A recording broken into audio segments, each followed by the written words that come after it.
Hello student, welcome to CRP academy. CRP একাডেমিতে তোমাদের সকলকে স্বাগত এবং প্রত্যেককে গুড মর্নিং।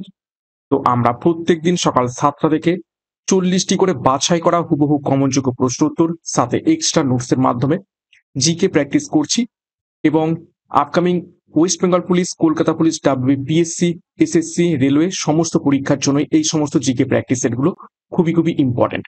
আজকে 34 নম্বর প্র্যাকটিস সেট করব, শুরু থেকে শেষ পর্যন্ত দেখবে। খুবই গুরুত্বপূর্ণ কিছু প্রশ্ন উত্তর রয়েছে এবং সিআরপি একাডেমিতে নতুন হয়ে থাকলে চ্যানেলকে সাবস্ক্রাইব করে পাশের বেল আইকনটা প্রেস করে রাখবে, সাথে টেলিগ্রামে যুক্ত হয়ে যাবে। তো দেখো, প্রথম প্রশ্ন, 1 নম্বর প্রশ্ন, কোন অঙ্গাণুটি ছাড়া কোনো কোষ বাঁচতে পারে না? চেষ্টা করবে প্রত্যেকটা প্রশ্ন চলাকালীন নিজেরাই সঠিক উত্তরগুলো করার, এবং আমার উত্তরের সাথে মেলাতে থাকবে তোমাদের উত্তরগুলো মিলছে কি, প্র্যাকটিসটা হবে। তো সঠিক উত্তর হবে অপশন বি, নিউক্লিয়াস ছাড়া কোনো কোষ অঙ্গাণু বাঁচতে পারে না। 2 নম্বর প্রশ্ন, অ্যালুমিনিয়াম নিষ্কাশনের পদ্ধতিকে কি বলে?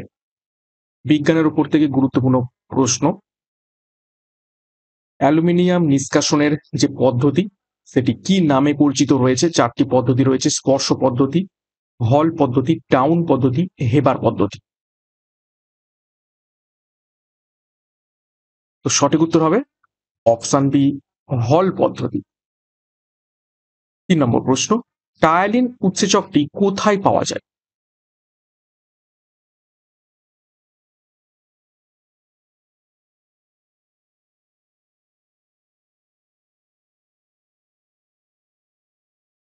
তো 3 নম্বর প্রশ্নের সঠিক উত্তর হবে অপশন ডি, লালারসে পাওয়া যায় টায়ালিন উৎসেচকটি। 4 নম্বর প্রশ্ন, ন্যাশনাল ডিফেন্স কলেজ কোথায় অবস্থিত রয়েছে? নিচের কোন স্থানে? গুরুত্বপূর্ণ প্রশ্ন, সঠিক উত্তর করার চেষ্টা করবে।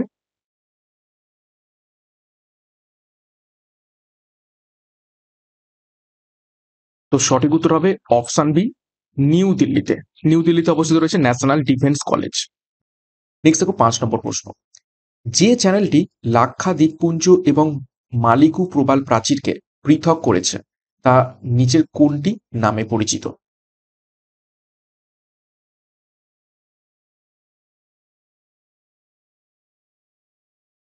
যে চ্যানেলটি লাক্ষা দ্বীপপুঞ্জ এবং মালিকু প্রবাল প্রাচীরকে পৃথক করেছে সেটি নিচের কোনটি?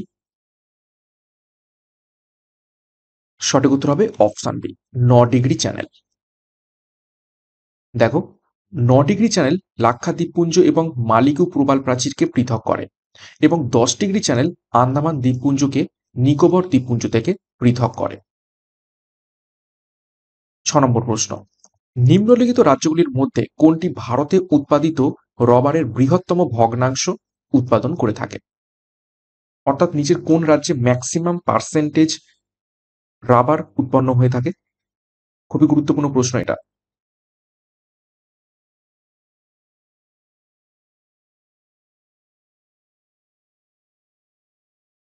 সঠিক উত্তর হবে অপশন বি, কেরালা। নেক্সট দেখো 7 নম্বর প্রশ্ন, পাগলাদিয়া বাঁধ প্রকল্প কোন রাজ্যে অবস্থিত?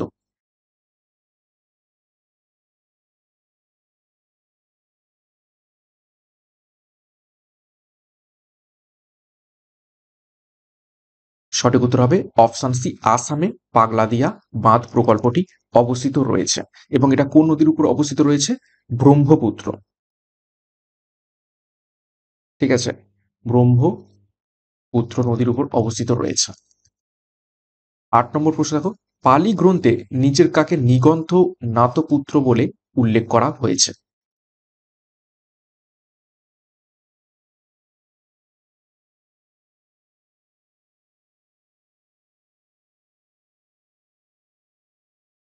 সঠিক উত্তর হবে অপশন বি, ভগবান মহাবীরকে নিগন্থ নাতপুত্র হিসাবে উল্লেখ করা হয়েছে এবং তিনি ছিলেন শেষ এবং 24তম তীর্থঙ্কর। ওকে, পার্শ্বনাথ ছিলেন 23তম তীর্থঙ্কর।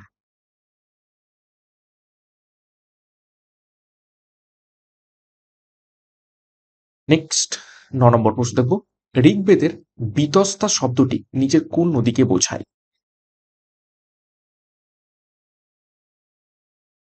চারটি নদী রয়েছে, সিন্ধু নদী, বিয়াস নদী, ঝিলাম নদী এবং চেনাব নদী। অর্থাৎ এই চারটে নদীর মধ্যে কি কোন নদীর প্রাচীন নাম ছিল বিতস্তা, যেটা ঋগ্বেদে মেনশন রয়েছে? সঠিক উত্তর হবে অপশন সি, ঝিলাম নদী। দেখো, ঋগ্বেদের ঋগ্বৈদিক নাম এবং ভারতীয় নদীগুলির আধুনিক নাম আমরা দেখে নেব। দেখো, সিন্ধু নদ সেটা এখন বর্তমানে সিন্ধুই নাম রয়েছে। বিতস্তা যে প্রাচীন নাম ছিল সেটা অ্যাকচুয়ালি বর্তমানে ঝিলাম নদী। আসিকিনি যেটা প্রাচীন নাম সেটা অ্যাকচুয়ালি এখন বর্তমানে চেনাব নদী। বিপাশা যে নদীটির নাম সেটা অ্যাকচুয়ালি বর্তমানে বিয়াস নদী। পুরুষিনী যেটা প্রাচীন নাম ছিল সেটা বর্তমানে অ্যাকচুয়ালি রবি নদী। শতদ্রু যেটা প্রাচীন নাম সেটা বর্তমানে সুতলেজ। গোমল সেটা হচ্ছে গোমতী এবং দৃশ্যবদতী সেটা হচ্ছে বর্তমানে ঘাগর নদী। খুবই গুরুত্বপূর্ণ তথ্য। বিভিন্ন প্রাচীন নাম নদীগুলির পরীক্ষায় কিন্তু এসে থাকে। নেক্সট দেখো 10 নম্বর প্রশ্ন। দেবী চন্দ্রগুপ্তমের রচয়িতা নিজের কোন লেখক? খুবই গুরুত্বপূর্ণ একটি প্রাচীন গ্রন্থ, ঐতিহাসিক গ্রন্থ। তো এই দেবী চন্দ্রগুপ্তমের লেখক নিজের কোন ব্যক্তি?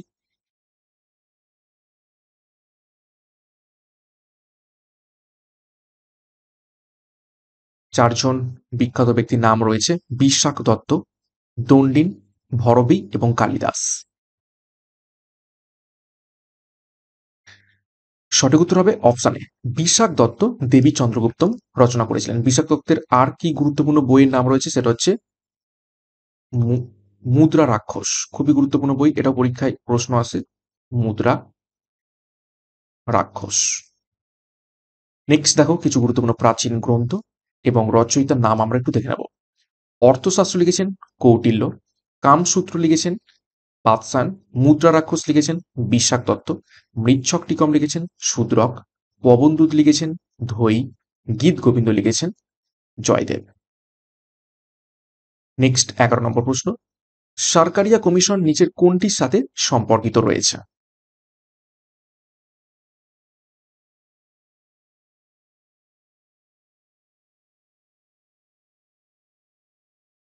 চারটি অপশন রয়েছে, কেন্দ্র এবং রাজ্য সম্পর্ক, ব্যাংকিং এবং আর্থিক খাত, নির্বাচনী সংস্কার, ভারতের সংবাদপত্রের স্বাধীনতা। তো সরকারিয়া কমিশন নিচের কোনটির সাথে সম্পর্কিত রয়েছে?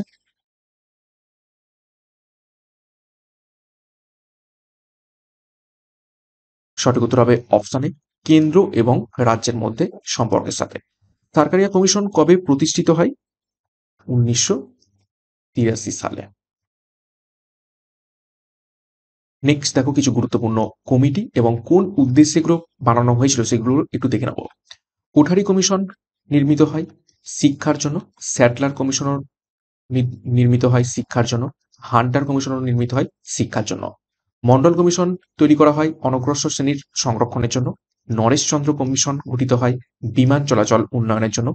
মুখার্জি কমিশন গঠিত হয় নেতাজির অন্তর্ধান রহস্যর জন্য। নেক্সট অশোক মেহতা কমিশন প্রতিষ্ঠিত হয় পঞ্চায়েত রাজ ব্যবস্থার জন্য। আর্কওয়ার্থ কমিশন প্রতিষ্ঠিত হয় রেলের জন্য। ম্যানফিল্ড কমিশন প্রতিষ্ঠিত হয় পুলিশ সার্ভিসের জন্য। নেক্সট 12 নম্বর প্রশ্ন। নিচের কোন সংশোধনী আইনকে মিনি সংবিধান বলা হয়ে থাকে? খুবই গুরুত্বপূর্ণ প্রশ্ন, সংবিধানের উপর থেকে গুরুত্বপূর্ণ প্রশ্ন দেখো।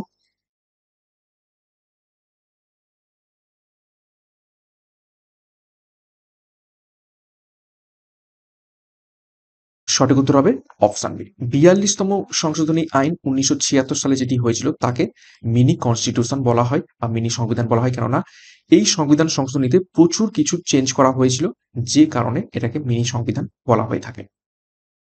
13 নম্বর প্রশ্ন দেখো। নিম্নলিখিত আইনগুলির মধ্যে কোনটি ভারতীয় সংবিধানে 11তম মৌলিক কর্তব্য অন্তর্ভুক্ত করেছে?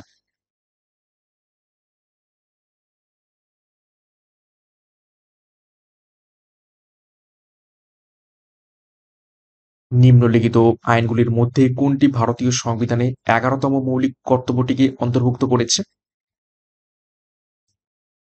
সঠিক উত্তর হবে অপশন সি, 86তম সংবিধান সংশোধনী আইন। এবং এটা হয়েছিল কত সালে? 2002 সালে। এবং বর্তমানে 11টা মৌলিক কর্তব্য রয়েছে, তো এইখানে 86তমতে 11তম এবং বাকি 10টি মৌলিক কর্তব্য 1976 সালে 42তম সংশোধনীর মাধ্যমে যুক্ত করা হয়। ঠিক আছে, আর বাকি একটা অর্থাৎ 11তম 2002 সালে 86তম সংবিধান সংশোধনীতে। দেখো সংবিধানের 86তম সংশোধনী আইন অনুচ্ছেদে 51 এর অনুচ্ছেদ অধীনে একটি নতুন মৌলিক কর্তব্য যুক্ত করা হয়েছে, যেখানে লেখা রয়েছে যে এটি ভারতের প্রত্যেক নাগরিকের কর্তব্য হবে, যিনি একজন পিতামাতা বা অভিভাবক, তার সন্তান বা তার ওয়ার্ডের 6 থেকে 14 বছর বয়সের সমস্ত শিশুর মধ্যে শিক্ষার সুযোগ প্রদান করা। নেক্সট 14 নম্বর প্রশ্ন, ন্যাশনাল হাউজিং ব্যাংক বা এনএইচবি কত সালে প্রতিষ্ঠিত হয়?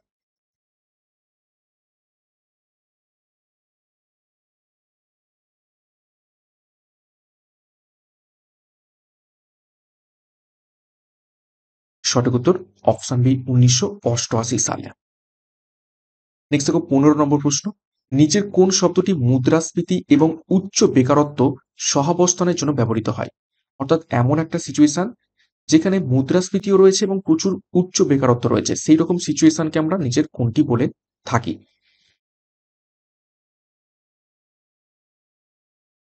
চারটি অপশন, ডিপ্রেশন, রিসেশন, রিফ্লেশন নাকি স্ট্যাগফ্লেশন?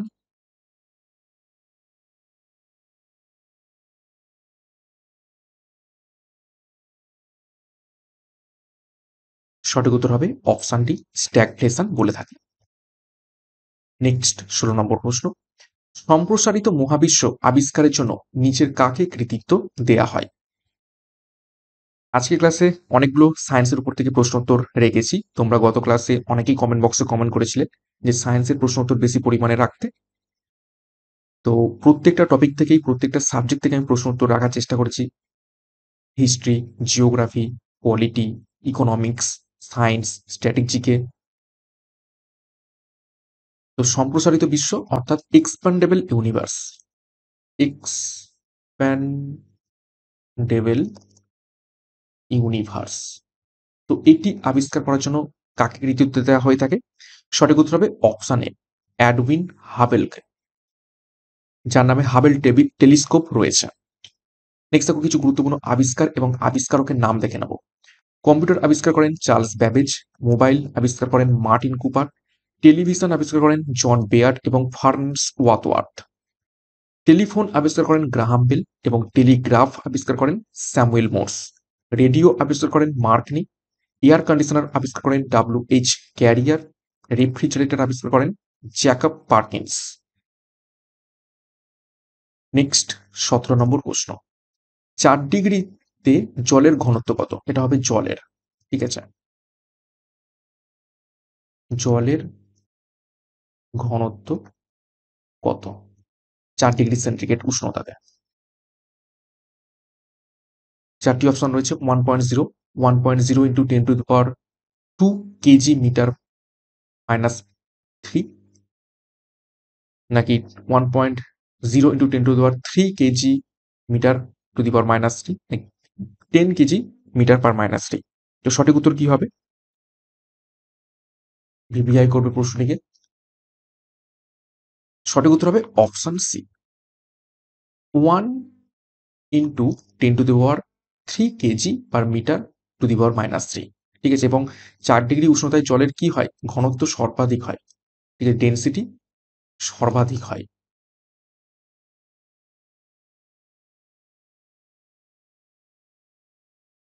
নেক্সট 18 নম্বর প্রশ্ন, ক্যালসিয়াম ম্যাগনেসিয়াম সিলিকেটকে সাধারণত কি বলা হয়ে থাকে?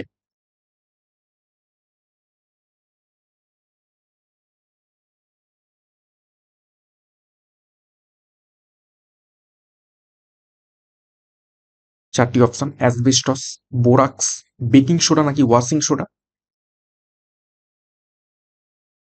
সঠিক উত্তর হবে অপশন এ, অ্যাসবেস্টস বলা হয়ে থাকে ক্যালসিয়াম ম্যাগনেসিয়াম সিলিকেটকে। দেখো কিছু গুরুত্বপূর্ণ যৌগ, তাদের রাসায়নিক নাম এবং সংকেত আমরা দেখে নেব। জল হলো ডাই হাইড্রোজেন মনোক্সাইড H2O, খাদ্য লবণ হলো সোডিয়াম ক্লোরাইড NaCl, কলি চুন সেটি হলো ক্যালসিয়াম হাইড্রোক্সাইড CaOH হোল 2, পোড়া চুন হলো ক্যালসিয়াম অক্সাইড CaO, কাপড় কাচা সোডা হলো sodium carbonate Na2CO3, caustic soda হলো সোডিয়াম হাইড্রোক্সাইড NaOH। এছাড়া ফটকিরি হলো শোধক potassium aluminium sulphate K2SO4 Al2SO4 3 24H2O। Gypsum হয়ে যাবে শোধক ক্যালসিয়াম সালফেট CaSO4 2H2O, এবং বেকিং পাউডার হয়ে যাবে সোডিয়াম বাইকার্বনেট NaHCO3। নেক্সট 19 নম্বর প্রশ্ন, নিচের কোন রাসায়নিক পদার্থটি টিনের মাখন নামেও পরিচিত, অর্থাৎ বাটার অফ টিন বলা হয় তাকে?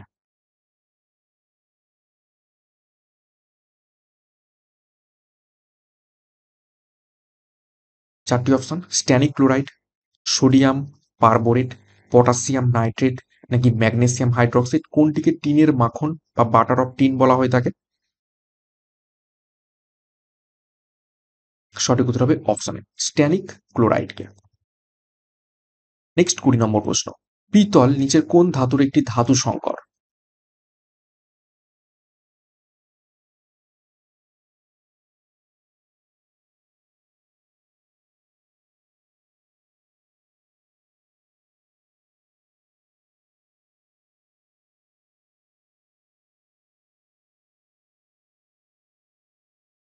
সঠিক উত্তর হবে অপশন বি, তামা এবং দস্তা। তামা মানে কি? কপার, আর দস্তা মানে হচ্ছে জিঙ্ক। দেখো বিভিন্ন গুরুত্বপূর্ণ ধাতু সংকর এবং তাদের গঠন আমরা দেখে নেব। পিতল হচ্ছে তামা এবং দস্তা, ব্রোঞ্জ হলো তামা এবং টিনের মিশ্রণ, জার্মান সিলভার হলো তামা, দস্তা এবং নিকেলের মিশ্রণ, গান মেটাল হলো তামা, টিন, দস্তা এবং সীসার মিশ্রণ, রোজ মেটাল হলো বিসমাথ, সীসা এবং টিনের মিশ্রণ, টাইপ মেটাল হলো টিন, সীসা, অ্যান্টিমনির মিশ্রণ। নেক্সট ম্যাঙ্গানিজ স্টিল হলো লোহা এবং ম্যাঙ্গানিজের ধাতু সংকর, নিকেল স্টিল হলো লোহা, নিকেল এবং ক্রোমিয়ামের ধাতু সংকর, ইনভার হলো লোহা এবং নিকেলের ধাতু সংকর, রাংঝাল হলো সীসা এবং টিনের ধাতু সংকর, রোল্ড গোল্ড হলো তামা এবং অ্যালুমিনিয়ামের ধাতু সংকর। খুবই গুরুত্বপূর্ণ তথ্য দেখলাম, আজকে এক্সট্রা নোটসও রেখেছি অনেক। নেক্সট দেখো 21 নম্বর প্রশ্ন, এগুলির মধ্যে কোনটি অ্যালুমিনিয়ামের আকরিক? চারটি অপশন রয়েছে দেখো, কোরান্ডাম, কেইসেরাইট, পিচ ব্লেন্ড নাকি option D all of the above.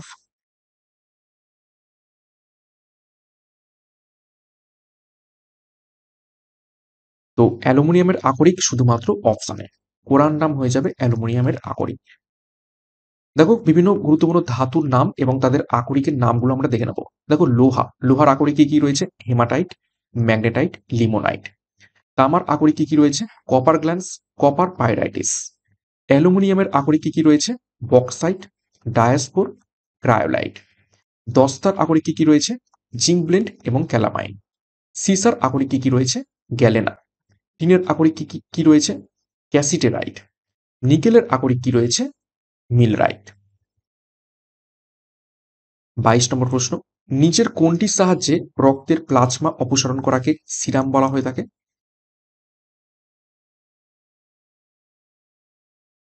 চারটি অপশন দেখো, ফাইব্রিন, থমব্রিন, ফাইব্রিনোজেন নাকি কোলাজেন। নিচের কোনটি রক্তের প্লাজমার মাধ্যমে অপসারণ করা হয় এবং যেটাকে আমরা সিরাম বলে থাকি?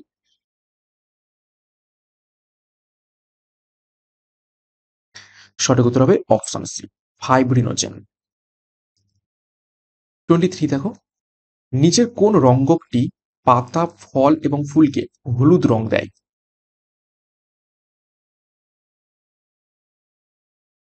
খুবই স্ট্যান্ডার্ড এবং লেভেলের প্রশ্ন উত্তর রাখা হয়েছে সায়েন্স থেকে বা অন্যান্য সাবজেক্ট থেকেই বলো না কেন। প্রত্যেকদিন ক্লাসগুলো ফলো করবে, সামনেই ফুড এসআই পরীক্ষা, এখান থেকে অনেকটা প্র্যাকটিস হবে। তো সঠিক উত্তর হবে অপশন ডি, জ্যান্থোফিল। জ্যান্থোফিল পাতা, ফল এবং ফুলকে হলুদ রং দিয়ে থাকে। 24 নম্বর প্রশ্ন দেখো, অপটিক নার্ভের কাজ কি? এটা ইজি প্রশ্ন। অপটিক, অপটিক্যাল কিসের সাথে সম্পর্কিত? চারটি অপশন দেখে উত্তর করার চেষ্টা করো। তো অবশ্যই সঠিক উত্তর হবে অপশনে মস্তিষ্ক এবং চোখের মধ্যে সংকেত রিলে করে থাকে অপটিক নার্ভ। 25 নম্বর প্রশ্ন দেখো, নিচের মধ্যে কে অনঙ্গ রচনা করেন? একটি ঐতিহাসিক গ্রন্থ অনঙ্গ, সেটি রচনা করেন নিচের কোন ব্যক্তি?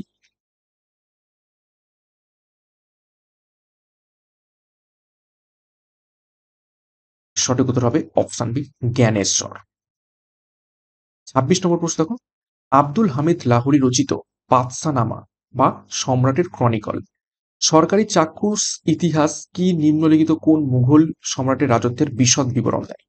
অর্থাৎ এই বাদশাহনামা যেটা লিখেছেন আব্দুল হামিদ লাহোরী, সেটা নিচের কোন মুঘল সম্রাটের চাক্ষুষ ইতিহাসের বিবরণ দিয়ে থাকে?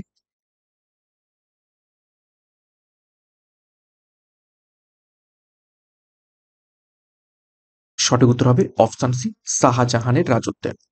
প্রশ্নটা ঘুরিয়ে আসতে পারে যে পাতসানামা কে লিখেছেন, সঠিক উত্তর হয়ে যাবে তখন আব্দুল হামিদ লাহোরী। 27 নম্বর প্রশ্ন, নিচের কোনটি বন্দেগানি চাহেলগাম বা 40-এর চক্র আয়োজন করেন? অর্থাৎ বন্দেগানি চাহেলগানি বা 40 চক্র কে প্রতিষ্ঠা করেছিলেন, নিচের কোন সুলতান?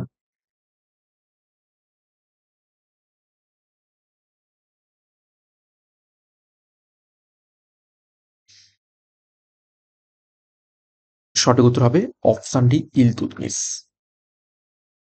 28 দেখো, ভারতের প্রাচীন শিল্প ঐতিহ্যকে পুনরুজ্জীবিত করার জন্য নিচের মধ্যে কে Indian Society of Oriental Art প্রতিষ্ঠা করেছিলেন?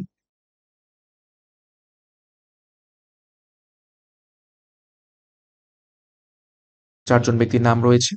তো Indian Society of Oriental Art প্রতিষ্ঠা করেছিলেন কে? সঠিক উত্তর হবে option A Abanindranath Tagore. Next দেখো 29 নম্বর প্রশ্ন, জাতীয় কংগ্রেসের লখনৌ অধিবেশনের সভাপতি নিচের কে ছিলেন? এখানে লখনৌ অধিবেশন মেনশন করে দিই 1916 সাল, বিখ্যাত লখনৌ অধিবেশন, যেখানে চরমপন্থী এবং নরমপন্থী, ঠিক আছে, চরমপন্থী এবং নরমপন্থী কি হয়েছিল, মিলিত হয়। তো সেই সভাতে কে সভাপতি ছিলেন? সঠিক উত্তর হবে অপশন ডি অম্বিকাচরণ মজুমদার। 30 নম্বর প্রশ্ন, গান্ধীজি কোন কারণে ব্রিটিশ কর্তৃক কাইজার ই হিন্দ উপাধিতে ভূষিত হন? ভিভিআই করবে, প্রশ্নটা ঘুরিয়ে আসতে পারে যে কাইজার ই হিন্দ কার উপাধি, তখন সঠিক উত্তর হবে মহাত্মা গান্ধী। তো ব্রিটিশদের কর্তৃক কেন এই কাইজার ই হিন্দ উপাধিতে ভূষিত হয়েছিলেন মহাত্মা গান্ধী? চারটি অপশন রয়েছে।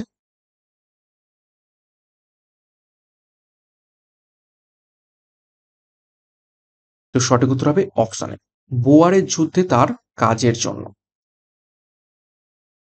31 নম্বর প্রশ্ন, নিচের মধ্যে কে সংগত সভার প্রতিষ্ঠাতা ছিলেন?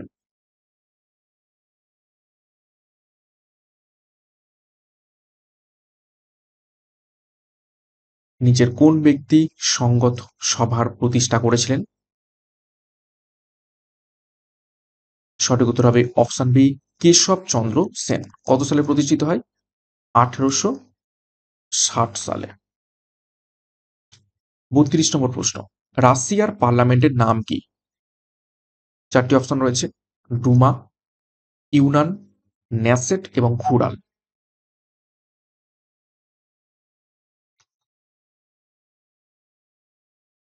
তো সঠিক উত্তর হবে অপশন ডুমা। ডুমা হলো রাশিয়ার পার্লামেন্টের নাম।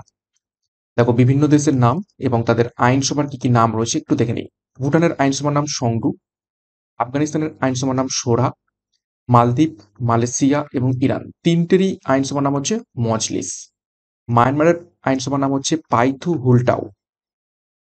এছাড়া ইসরায়েলের পার্লামেন্টের নাম ন্যাসেট, জাপানের পার্লামেন্টের নাম ডায়েট, ডেনমার্কের পার্লামেন্টের নাম ফোকেট, মঙ্গোলিয়ার পার্লামেন্টের নাম খুরাল এবং ক্রোয়েশিয়ার পার্লামেন্টের নাম সাবর।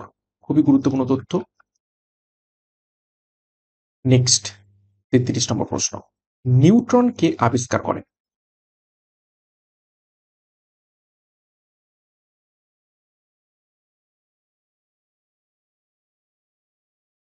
তো সঠিক উত্তর হবে option D, James Chadwick neutron আবিষ্কার করেছিলেন। 34, ডাল হ্রদ কোন রাজ্যে অবস্থিত রয়েছে?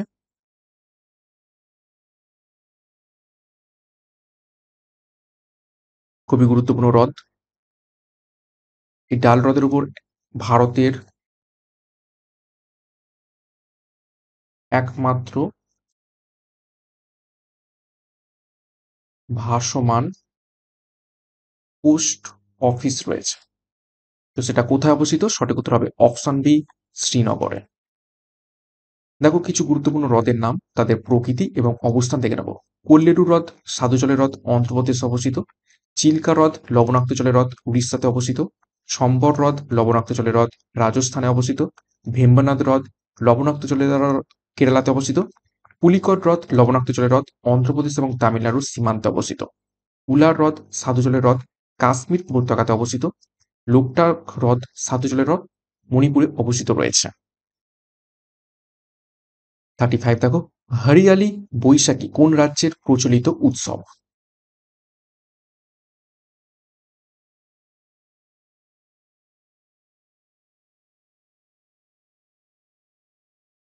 চারটি অপশন।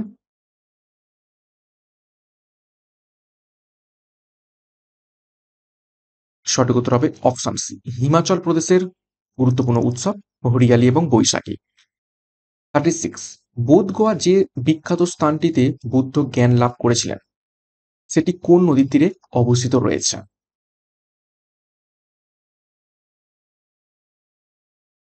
খুবই গুরুত্বপূর্ণ প্রশ্ন। বোধগয়া যে বিখ্যাত স্থানটিতে বুদ্ধ জ্ঞান লাভ করেছিলেন সেটি নিচের কোন নদীর তীরে অবস্থিত রয়েছে? সঠিক উত্তর হবে অপশন সি, নিরঞ্জনা নদীর তীরে। 37, লোকসভায় যে কোনো, অ্যাকচুয়ালি ব্যবসা নয়, এটা হচ্ছে কার্য, কার্য হবে। কার্য লেনদেনের জন্য সর্বনিম্ন কোরামের প্রয়োজন হয়, সেটি কত?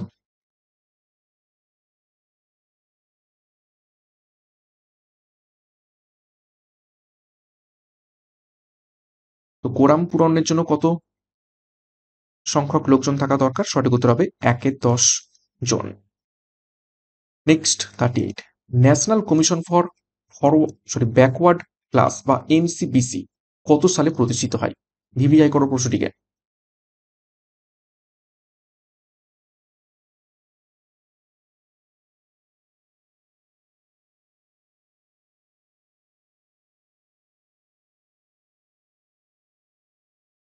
সঠিক উত্তর দেখে নাও অপশন সি, 1993 সালে national Commission for Backward class প্রতিষ্ঠিত হয়।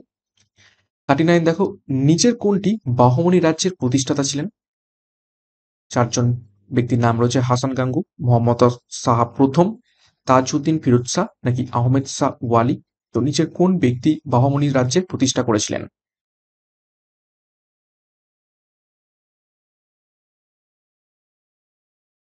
সঠিক উত্তর হবে অপশানে হাসান গাঙ্গু। দেখো কিছু গুরুত্বপূর্ণ ঐতিহাসিক বংশ, তাদের প্রতিষ্ঠাতা এবং শেষ সম্রাট কারা ছিলেন একটু দেখে নেব। হর্ষঙ্ক বংশের প্রতিষ্ঠাতা বিম্বিসার, শেষ রাজা নাগদশক। শিশুনাগ বংশের প্রতিষ্ঠাতা শিশুনাগ এবং শেষ রাজা কালাশোক। নন্দ বংশের প্রতিষ্ঠাতা মহাপদ্মনন্দ, শেষ রাজা ধননন্দ। মৌর্য বংশের প্রতিষ্ঠাতা চন্দ্রগুপ্ত মৌর্য, শেষ সম্রাট বৃহদ্রথ। কুষাণ বংশের প্রতিষ্ঠাতা ছিলেন কুজলু কদফিসিস, শেষ সম্রাট বাসুদেব। সাতবাহন বংশের প্রতিষ্ঠাতা ছিলেন সিমুক, শেষ সম্রাট ছিলেন যজ্ঞশ্রী সাতকর্ণী। গুপ্ত বংশের প্রতিষ্ঠাতা ছিলেন শ্রীগুপ্ত, শেষ সম্রাট ছিলেন জীবিতগুপ্ত। পুষ্যভূতি বংশের প্রতিষ্ঠাতা ছিলেন প্রভাকর বর্ধন, শেষ সম্রাট হর্ষবর্ধন। 40 নম্বর প্রশ্ন এবং আজকের ক্লাসের শেষ প্রশ্ন দেখে নাও, হলুদ বিপ্লব নিম্নের কোনটির সাথে যুক্ত রয়েছে?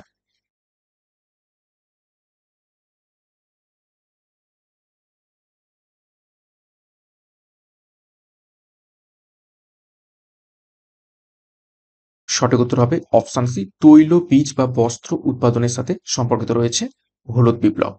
দেখো ডিটেলসে বিভিন্ন গুরুত্বপূর্ণ বিপ্লব এবং কৃষির সাথে সম্পর্কিত একটু তথ্য দেখে নিই। সবুজ বিপ্লব ধান এবং গমের উৎপাদন বৃদ্ধির সাথে। নীল বিপ্লব মৎস্য উৎপাদনের সাথে। শ্বেত বিপ্লব দুগ্ধ উৎপাদনের সাথে। হলুদ বিপ্লব তৈলবীজ উৎপাদনের সাথে। লাল বিপ্লব টমেটো ও মাংস উৎপাদনের সাথে। গোলাপি বিপ্লব পেঁয়াজ এবং চিংড়ি উৎপাদনের সাথে। কালো বিপ্লব পেট্রোলিয়াম উৎপাদনের সাথে এবং সোনালী বিপ্লব মধু এবং ফল উৎপাদনের সাথে সম্পর্কিত রয়েছে। ওকে, তো এই ছিল টোটাল গুরুত্বপূর্ণ 40টা প্রশ্ন উত্তর। তো 40-এর মধ্যে কার কত স্কোর হয়েছে কমেন্ট বক্সে কমেন্ট করবে এবং প্রত্যেকদিন সকাল 7টা থেকে এই ক্লাসগুলো ফলো করতে থাকো এবং সন্ধ্যা 6টায় বিষয়ভিত্তিক প্রশ্নগুলো ফলো করতে থাকো। এখান থেকে অনেক অনেক প্রশ্ন তোমাদের প্র্যাকটিস হবে এবং সিআরপি একাডেমিতে নতুন হয়ে থাকলে চ্যানেলটিকে সাবস্ক্রাইব করবে, পাশের বেল আইকনটা প্রেস করে রাখবে, সাথে টেলিগ্রামে যুক্ত হয়ে যাবে। তো আজকের মতো ক্লাসটা এখানে শেষ করলাম। প্রত্যেককে all the best. Thank you, by.